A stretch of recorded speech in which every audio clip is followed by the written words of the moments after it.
Moving into my new home felt like a dream come true. Nestled in a quiet, picturesque neighborhood, it had everything I had ever wanted: a safe community, friendly neighbors, and a spacious yard where I could finally create the garden I had always envisioned. Gardening had been my passion for years, a peaceful escape from the chaos of daily life. The thought of designing a lush, vibrant space filled with native plants, colorful flowers, and winding stone pathways excited me. At first, I assumed my love for gardening would be welcomed, even appreciated. After all, what harm could a well-maintained, flourishing garden possibly cause? But I quickly learned that my idea of beauty did not align with the rigid, unyielding standards of the Homeowners Association. The first warning arrived just a few weeks after I completed my landscaping project. A formal letter, neatly typed and stamped with the HOA's logo, landed in my mailbox. I opened it with curiosity, only for my stomach to drop as I read the words. Your property has been found in violation of community aesthetic guidelines. Failure to comply will result in penalties. Confused, I scanned the letter for specifics, but there were none. What exactly had I done wrong? My garden was neat, tended, and thriving. It wasn't overgrown or filled with weeds. There were no dying plants, no debris cluttering my yard. If anything, I had put more effort into beautifying my home than most. I assumed it was a misunderstanding, something that could be easily cleared up with a conversation. So I called the HOA office, expecting a reasonable discussion. Instead, I was met with a cold, bureaucratic response. My garden had been deemed unsightly and inconsistent with community standards. No further explanation was given. Then the real blow came, a formal fine of $5,000 for failing to meet HOA guidelines. I was floored. $5,000? For what? A garden? Anger simmered beneath my disbelief. I wasn't going to roll over and accept this without a fight. If they want to challenge me, I was more than ready to challenge them back. The moment I received the fine, I knew I had to dig deeper. If I was being penalized for my garden, I needed to understand exactly why. So I did what any rational homeowner would do. I grabbed a copy of the HOA rulebook and scoured every page, looking for anything related to landscaping. What I found was frustratingly vague.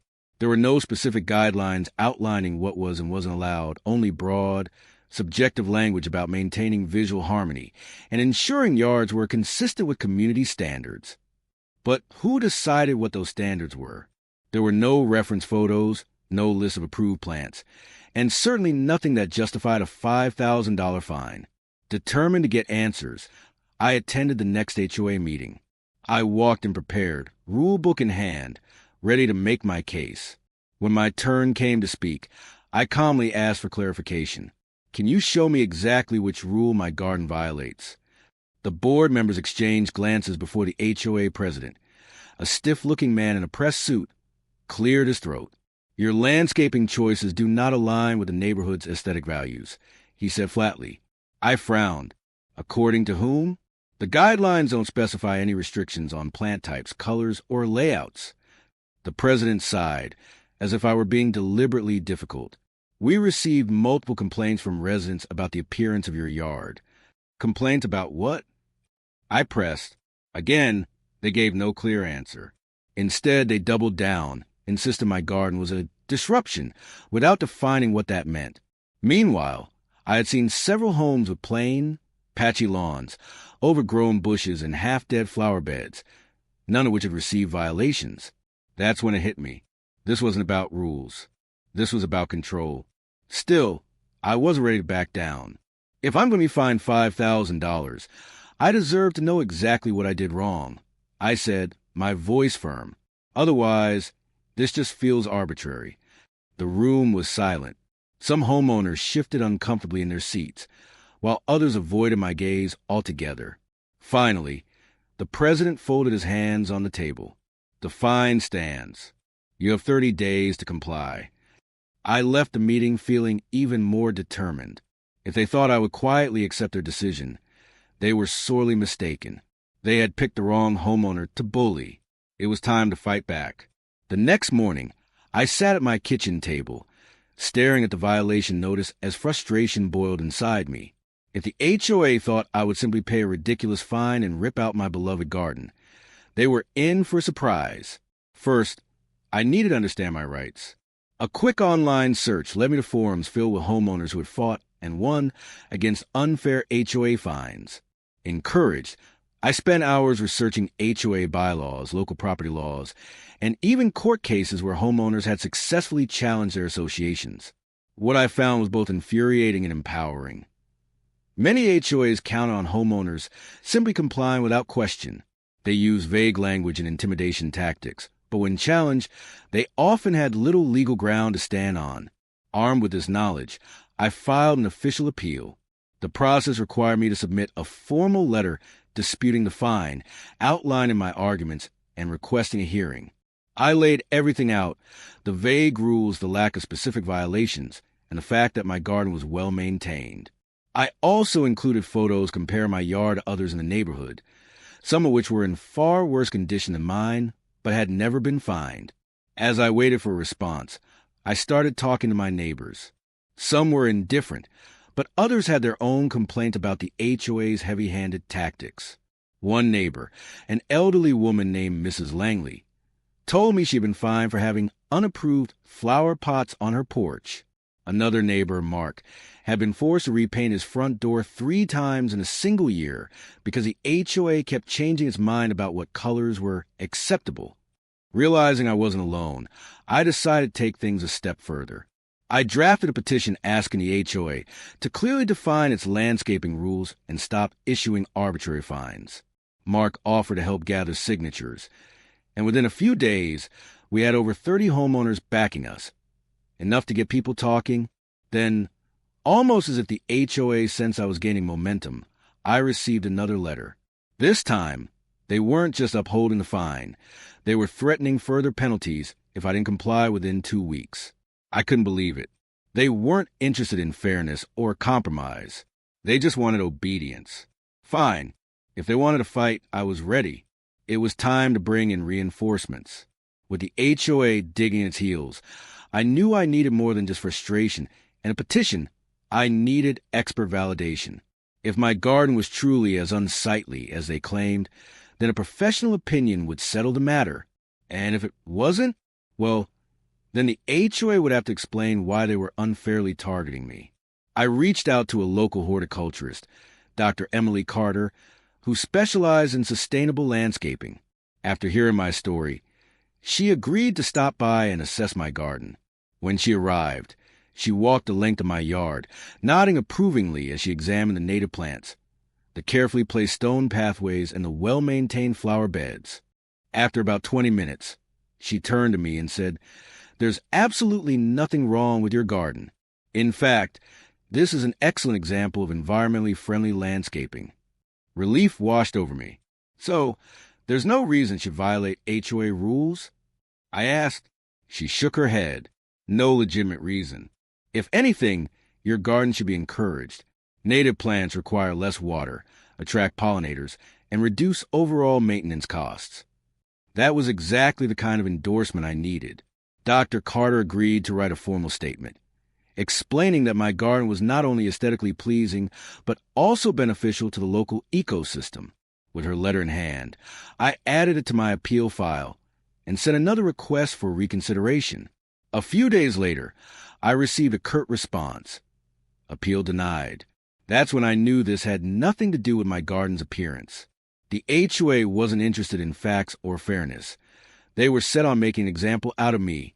Determined not to back down, I contacted a local news station that had covered unfair HOA practices in the past. When I explained my situation and showed them Dr. Carter's endorsement, they were immediately interested. Within days, a reporter showed up at my door with a camera crew. The HOA had no problem dismissing me, but they weren't prepared for public scrutiny. The moment the story aired, everything changed. Homeowners across the neighborhood, and even beyond, started voicing their support. Other residents shared their own HOA horror stories, and the backlash was swift and loud. But instead of backing off, the HOA doubled down. If they wanted a legal battle, I was ready to take them to court. The moment the news segment aired, the HOA found itself in an uncomfortable spotlight. Neighbors whispered, online forums buzzed with outrage, and suddenly, my little garden had become a symbol of homeowner resistance against overreaching HOAs. But instead of admitting fault, the HOA decided to push back even harder. Just a few days after the story ran, I received another letter, this time with a far more aggressive tone. The HOA was not only upholding the fine, but threatening additional penalties if I didn't comply immediately. They claimed that if I didn't remove my unsightly garden, they would place a lien on my home. That was the final straw. I called a lawyer. His name was James Holloway, and he specialized in HOA disputes. After reviewing my case, he leaned back in his chair and gave me a knowing smile. "They don't have a legal leg to stand on," he said. "This is a textbook case of selective enforcement and arbitrary rulemaking." That was exactly what I needed to hear. Holloway wasted no time filing a formal complaint. We argued that the HOA's landscaping rules were vague and inconsistently enforced. They had provided no clear evidence of how my garden violated any specific rule. Other homes in the neighborhood had similar, or worse, landscaping but had never been fined. We also cited Dr. Carter's expert testimony, proving that my garden was environmentally beneficial and well-maintained. On top of that, we gathered statements from neighbors who had also been unfairly fined or harassed by the HOA. With all this evidence in hand, Holloway filed a lawsuit against the HOA, challenging the fine and seeking damages for harassment and emotional distress. The moment the lawsuit was filed, the HOA's attitude changed. The same board that had been so eager to punish me suddenly wanted to negotiate. Their lawyer reached out, offering to drop the fine if I removed my garden. I refused. This was bigger than just me. The HOA had bullied too many homeowners for too long, and if I backed down now, they would keep doing it to others. The case moved forward, and in the weeks leading up to the hearing, the HOA's defense began to crumble. During depositions, board members contradicted themselves, struggling to explain why my garden had been targeted while others had been ignored. Some admitted under oath that they had received no official complaints, despite previously claiming that multiple neighbors had reported my yard. The cracks were showing. By the time we walked into court, I was no longer just fighting for my garden. I was standing up for everyone who had ever been unfairly targeted by an HOA, and I was about to find out just how deep their corruption ran. The day of the court hearing, I walked into the courtroom with my lawyer, James Holloway, feeling a mix of nerves and determination. Across the room sat the HOA's representatives, 3 board members and their attorney, all looking far less confident than they had in previous meetings. As the case began, Holloway laid out our argument with precision. He presented the inconsistent enforcement of the rules, the lack of specific violations, and the expert testimony from Dr. Carter, proving that my garden was not only aesthetically pleasing, but also environmentally responsible. He also brought up the threats of additional fines and a lien on my home, arguing that the HOA had engaged in intimidation rather than fair governance. Then came the moment I had been waiting for, the HOA's turn to defend itself. Their lawyers stood and tried to argue that my garden disrupted the uniformity of the neighborhood. But when the judge asked for specific guidelines that my yard had violated, he hesitated. There were none. Next, the HOA president was called to testify. Under oath, he repeated the same vague reasoning. My garden did not align with the aesthetic vision of the community. Holloway didn't let that slide. "And what is that vision exactly?" he asked. The president stammered. "It's, well, a more traditional look." Holloway pressed further. "Do you have any written documentation specifying what is considered traditional and what is not?" The president shifted uncomfortably. "Not in detail, no." That was a critical mistake. Without clear written rules, their entire case crumbled under its own weight. But the real turning point came when Holloway presented records from past HOA violations. He pointed out several instances where homeowners had been fined inconsistently, some for minor infractions while others with blatantly neglected yards had been ignored. Even worse, Holloway revealed that several board members had homes that violated multiple HOA rules, but had never received a single fine. The courtroom was silent. The judge raised an eyebrow and turned back to the HOA's lawyer. "Do you have an explanation for this?" The lawyer's face tightened. "We'll need time to review." No, the judge interrupted. You've had time. Either you have a consistent standard or you don't. At that moment, I knew we had won. And as the judge prepared to deliver the final verdict, I could tell that the HOA knew it too. The judge took a deep breath, looking over the evidence one final time before delivering the verdict. It is clear, she said, that the HOA has been inconsistently enforcing its own rules, failing to provide specific guidelines, and selectively penalizing homeowners without a justifiable standard. I held my breath as she continued. This fine is not only unjustified, but also appears to be retaliatory in nature. The court rules in favor of the plaintiff. I let out a slow exhale, barely believing what I had just heard. But it wasn't over yet. The judge went on to state that the HOA was required to revoke my fine immediately and reimburse me for my legal fees. But then came the part no one expected. In addition, due to the undue stress, intimidation, and lack of clear enforcement policies, the HOA is ordered to compensate the plaintiff for damages and cover all future landscaping costs for the next 2 years. The courtroom erupted into whispers. The HOA board members sat in stunned silence. Not only had they lost, but they were now financially responsible for my garden. I glanced at my lawyer, who grinned and whispered, "That went even better than I expected." The HOA's lawyer, on the other hand, was already flipping through papers, looking for a way to salvage the situation. But there was nothing they could do. The ruling was final.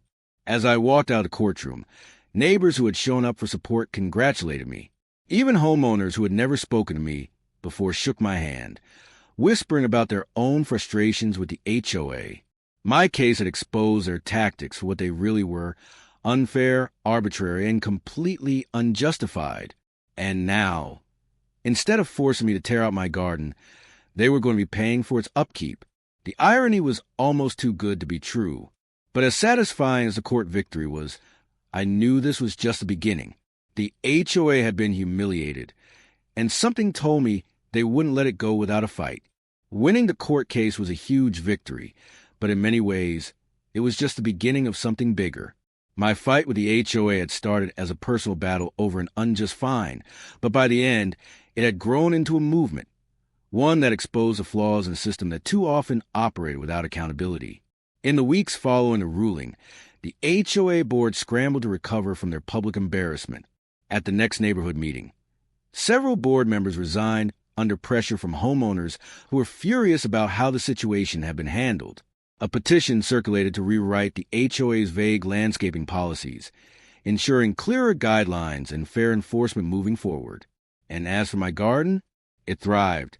With the HOA now footing the bill for maintenance, I was able to expand my little oasis. I worked with Dr. Carter to add even more native plants, installed a small butterfly garden, and even helped a few neighbors start their own eco-friendly landscaping projects.